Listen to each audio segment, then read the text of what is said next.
શ્રીમદ ગોકુળની ભીતરની બડી બેઠક એ મહાપ્રભુજીની બીજી બેઠક છે.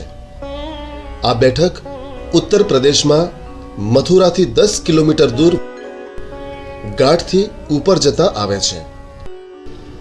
ગોવિંદ ઘાટના પાછળના ભાગમાં જ્યાં શ્રી બડી બેઠક આવેલા છે ત્યાં આપ શ્રી સામગ્રી સિદ્ધ કરી શ્રી ઠાકોરજીને ભોગ ધરાવી બપોરના સમયમાં વિશ્રામ અને ભગવદ વાર્તા કરતા. એક વખત વૃંદાવનના ચૈતન્ય સંપ્રદાયના મહંતોને શ્રી મહાપ્રભુજીની ઈર્ષ્યા આવતા તેમની કસોટી કરવા તેમણે શ્યામાનંદ નામના એક સાધુને શ્રી મહાપ્રભુજી પાસે મોકલ્યા.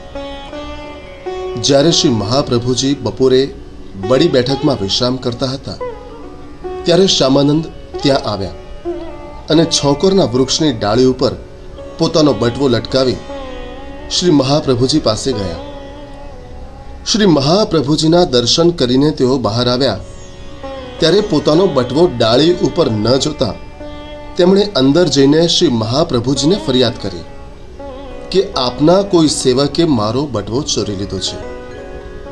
શ્રી મહાપ્રભુજીએ કહ્યું કે મારા સેવક કદી ચોરી કરે નહીં, તમે બહાર જઈને ફરી જુઓ.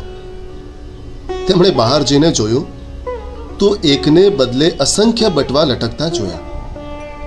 તેથી ફરી અંદર આવીને કહ્યું કે બહાર તો અનેક બટવા છે જેમાંથી મારો બટવો હું ઓળખી શકતો નથી.